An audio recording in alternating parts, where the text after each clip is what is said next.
Hello, everyone. Thank you for joining us for another episode of the Path Builder podcast series, where we speak to professionals and entrepreneurs in the development sector, or path breakers as we call them, and learn a bit about their experience and perspectives of the work they do.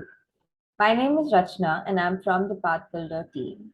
In today's episode, we have with us Devyani Srinivasan, who has been working in the social sector for over 16 years now, with a specific focus on research and M&E. So this is something new that we are going to explore in today's podcast.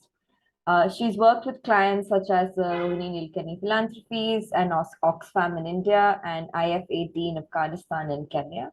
And before becoming a consultant, she's also worked in practitioner organizations, which helps her understand the organization and implementation challenges within such organizations as well. I'm really excited to have this conversation with her. So, hi, Devyani. Thank you so much for joining us today. Hi, Rachna. Thanks for having me. Great. I think we'll get started. And why don't you tell us a little bit about your work as an M&E consultant, and then we can take it forward from there. Sure.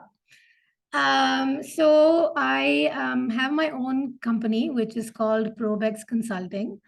And what we do is we focus on M&E, which is monitoring and evaluation. You might also have heard it referred to as impact management or impact assessment, which is really helping organizations to measure the outcomes and impacts of their work in terms of creating positive social change and helping them to use that data and use that evidence to improve their programs.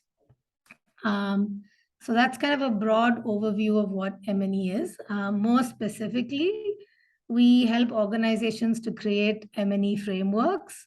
So that's the first thing. We conduct evaluations and we also provide training on M&E. So those are some of the main areas of our work. Great. Thank you for sharing that. And I think I'll just take the liberty to add that I think M&E or impact management or measurement, and I think there are different terminologies used. It's extremely critical for anyone to know if the work they're doing is actually playing out as envisioned. And I think it's increasingly becoming more important to really know what those outputs and outcomes are. And it also extends to other frameworks which are more popularly known, such as the ESG and all of that, I think. But I think those are specific topics for another day. So Devani, how did you get into this line of work? How did you get into M&E? Can you tell us a little bit about your background and journey to do this? Sure. So I have a bachelor's in anthropology and I have a master's in environmental planning from the University of Toronto. And the planning program was within the geography department. And I mention this because although anthropology and planning sound quite different from each other, they're both in the social sciences. And I think that the social sciences is actually very relevant to M&E because that's where you really kind of gain a lot of the research skills that you use when you're doing evaluations. So all the research skills that I use come from the social sciences. But having said that, I got into this sector just because I was really excited about the sector and I was excited about working with very grassroots organizations. And then I kind of realized that as an individual, given my skills and interests, where I could contribute most was in kind of research M&E roles. And so that's how I then got into those kinds of roles. It's super interesting. I mean, I love how you connected the dots with what you're studying to the work you've been doing over so many years. So I'm going to switch a little bit to basically ask you more about what it actually means to work in this sector or work in the M&E space. So, can you share a little bit about what typical roles look like if you want to get into or focus specifically on M&E or impact management or anything that's related? Yeah. So I think for someone in a kind of, entry or junior level position in M&E, you would probably look at being in an M&E role within an NGO or a social enterprise, right?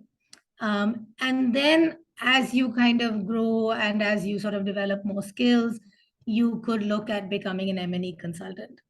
So those are pretty much the two broad roles that I can think of is, that the kind of M&E role within practitioner organizations, and then a more kind of M&E consultant type of role. Do you think that could also include M&E roles, let's say, with other intermediary organizations, like could be foundations slash donor organizations? I think that's also a segment that has a lot of these roles as part of their teams. Yeah, I mean, absolutely. So I forgot to mention that, but definitely, yes, foundations do definitely have M&E roles. I think those typically would be roles for people who are kind of mid or later stage. I think if you're, starting out in your career, you would probably look more at roles within NGOs or social enterprises. And I think now, or increasingly so, there are also specific consulting organizations, I mean, like your firm or could be similar such organizations that focus on providing tools and frameworks for M&E for NGOs or social enterprises also, if I'm not mistaken. Right. So I was thinking that that would come within consulting. Right, And yeah. I guess, with consulting also, it really depends. So there are large consulting firms which would still hire people at kind of more entry level positions. But I guess if you would want to be an individual or an independent consultant, it would be better to have kind of a few years of work experience first. Yeah, that makes sense. That makes sense. Mm. So,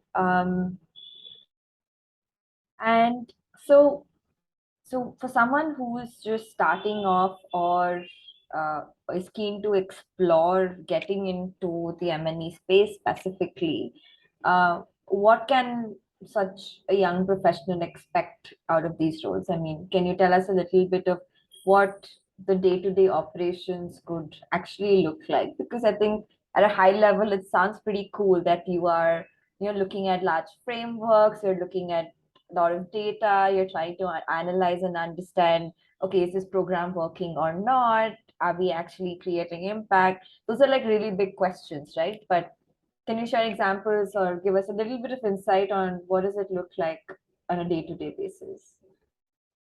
Yeah, I mean, this one is actually kind of a tough question. So I, if you are focusing more on kind of the monitoring side of things, your role is typically related to kind of collecting data on a regular basis that helps you to analyze whether the program is actually being implemented in the way that it was intended to, right? So a lot of that work might involve either collecting data yourself from the field or coordinating with others in the field who are doing the data collection, and then reviewing that data, making sure that it's accurate, making sure that there aren't errors, and then doing some amount of analysis on the data and sharing it with stakeholders who are managing programs and who want to see how they're doing, right? And that becomes kind of the cycle that you would do on a monthly or perhaps quarterly basis. Um, I guess if you're doing evaluations, then there's a lot more work also involved in kind of setting up the framework, creating data collection tools. Report writing is a big part of it. So there's kind of additional, types of work that you would do if you were actually doing an end-to-end evaluation yourself. Okay, thanks for sharing that. And I just realized, I think what could be helpful is if you can quickly summarize, so there's typically, or it used to be a monitoring, measurement, and evaluation, uh, do you want to share a line about what each of those parts mean? Because I think you clearly explained, depending on what you're focused on, your work could be different. Maybe a little Yeah. bit more context on what each of those actually refer to might be helpful to anyone listening. Yeah. So, I mean, I'll maybe talk a little bit about the differences between monitoring and evaluation, right? Because although they're clubbed together, they're actually different things. So monitoring focuses more on kind of looking at whether the program is being implemented in the way it was supposed to, right? And it looks a lot more at kind of monthly or quarterly progress and looking at, collecting data on that to try to improve program implementation. On the other hand, evaluation is done, more periodically, so it's less frequent. It's typically done maybe every year, every 3 years, sometimes even less frequently than that.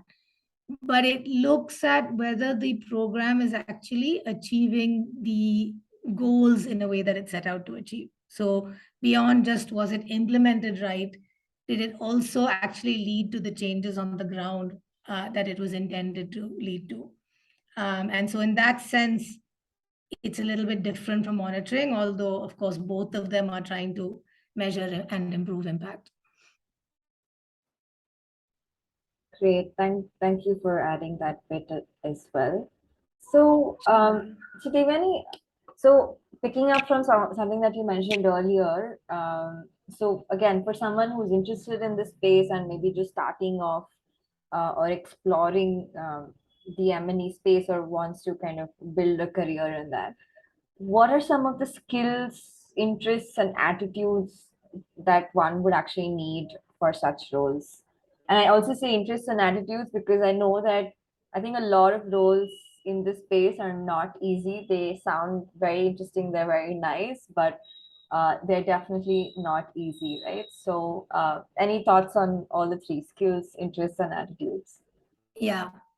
So, I mean, I think in terms of skills, there's a very clear set of kind of technical skills, right? In terms of being able to logically reason, being able to develop frameworks, being able to understand how to use quantitative and qualitative research methods really well, and being able to analyze data, write reports. So all of those are kind of the technical skills required.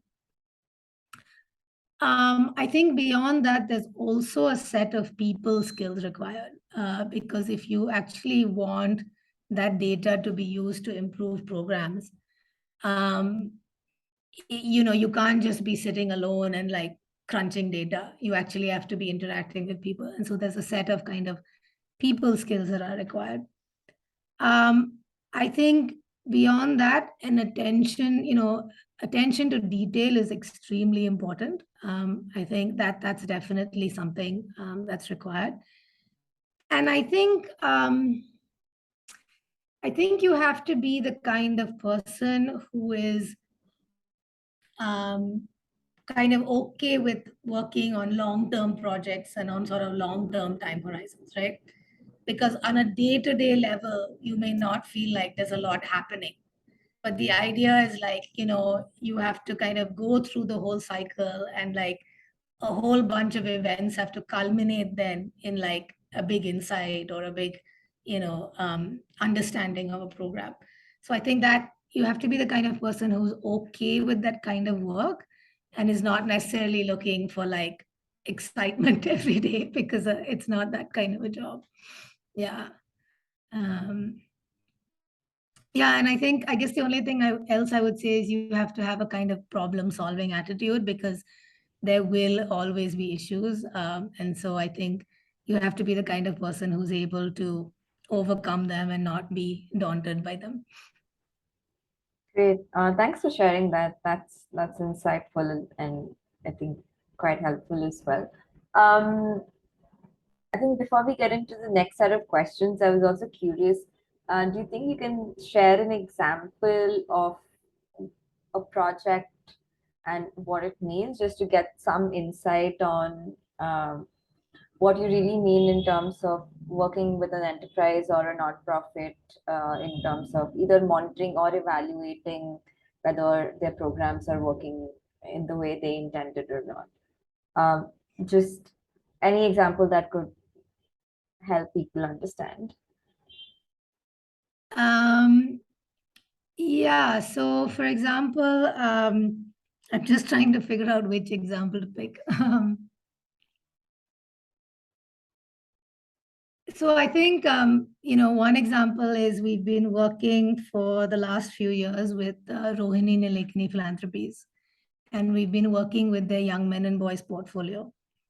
And so we started out by helping the organizations in that portfolio develop theories of change, which are your one kind of M&E framework. We then worked with them to actually conduct evaluations for learning. And then we kind of created sort of individual reports that help them to understand the results for their organization. And then we also looked at what we're learning about the portfolio overall and kind of synthesized insights there. So that's in very brief, that's kind of the whole cycle of work, really, in a way. Great, thanks for adding that bit as well. So, Devyani, then what in your experience have been, or what are the highlights and lowlights of working in the M&E space? Yeah, I mean, I think one thing that's always very rewarding is when you help organizations to develop a theory of change, right? Or it's also referred to as other terms like a logic model. I think that really helps organizations often to kind of get clarity on what they're doing and what they're trying to achieve. So that's quite rewarding because in the beginning it can be very messy, there can be a lot of confusion, but by the end of the process you've got a lot of clarity on what a particular program is trying to achieve. So I think that can always be rewarding. And then I think the other thing is, like I had described with the Nilekani Philanthropies work, it was really exciting to be able to look at what we were learning about each one of these organizations and therefore what we could say about the sector overall and what were different approaches in the sector. So that has been a really exciting project to work on. I think in terms of the lows, data collection is always a challenge. Something will always go wrong. And so that can always be a really, really tough phase of the project to actually pull. So I think, that can be very difficult. And of course, there are a lot of sensitivities involved. So, an evaluation is not always going to give you good news. Sometimes you'll find things aren't working well. And managing that and managing client expectations and, that can always be very challenging. And sometimes it goes well and sometimes it doesn't. So those are some of the, I guess, the low points when it doesn't go well. And yeah. Yeah, I guess that could also be slightly frustrating aspects when you want to get stuff done, but there are also unexpected delays because of so many factors. Yeah. Great. And in your opinion, and I think while you did mention this a little bit earlier, and if you can elaborate, that'd be helpful. What are the possible opportunities for career progression for someone just starting out in this space? Yeah. So, I mean, I think, if you look at larger organizations, they may have a whole M&E team, right? So you could go from being an associate in that team to being the manager or the head of M&E, or, things like that. So there's that kind of progression, right, within larger organizations. There's also going from smaller organizations to larger organizations, as we spoke about earlier, going from NGOs to foundations, or UN agencies, people like that definitely will have M&E teams, right? And then a third type of progression is, of course, going from being an employee in an M&E position to being an M&E consultant. So that's also a kind of progression. So that way, I would say that there's sort of a variety of career paths in the field. Great, thanks for sharing that. And I'm now curious. So when you switch to being a consultant and having your own organization, um, like what was, I mean, how do you feel about that decision? Like, how was that something that you always wanted to do? What was sort of like the highs and lows? You're almost sort of like Yeah. an entrepreneur, right? So, what are the highs and lows on that front? Yeah, I mean, so it's not that it was something I always wanted to do. It kind of, I had taken a break from work and I was just exploring different things. And I went to a conference and I met someone, and I was always interested in evaluation. And so he said, we're doing a project. You want to start working on this project? And it just started there and went from there. I think for me, it's been the right decision. I always tell people that it really depends on what kind of person you are. So I have worked from home for like more than 10 years. And, so right now I have a colleague and it's great to have her, but a lot of time it's kind of been solitary work, right? So if you are the kind of person who is self-motivated, who's disciplined, who's okay with working alone, it can be great. So I love it and I don't really have any regrets about it, but it's definitely not for everyone. There are other people who thrive much more in being in a environment with, a lot of other people. So they might not want to take the path that I did. Great, thanks for sharing that. That's some pretty solid advice on how to approach this as well. And I think just to wrap up, I'm just gonna ask you if you have anything else to share in terms of your work, your experiences, or anything that might be helpful for again someone who's a student just looking to graduate, exploring something in the development sector, Yeah. or in the early years of their career. I mean, one thing I do want to say is I think this is a field with a lot of opportunity. I mean, I think we're actually in a situation where there are fewer M&E professionals than there are, needs, right? So I think in that sense, for someone who's interested in this kind of work and, I would say go for it because I really think this is kind of an up and coming field and there's going to be a lot of work in this field going forward. Yeah, I think I would agree with that from just what I'm seeing, even though I'm not completely in it. So thank you so much for sharing that, Devyani, and thank you once again for taking your time for this podcast. It was really good chatting with you. Yeah, no problem, Rachna. It's been great talking to you. Awesome. So with that, we'll wrap up. For everyone listening in, thank you for joining us for this episode, and we hope to see you on the next one as well. If you haven't yet subscribed to the weekly newsletters where you'll get information on job opportunities, please check out our pages either on Instagram or LinkedIn and follow us there. It's under the handles of Path Builder India. Thank you so much, and see you all in the next episode.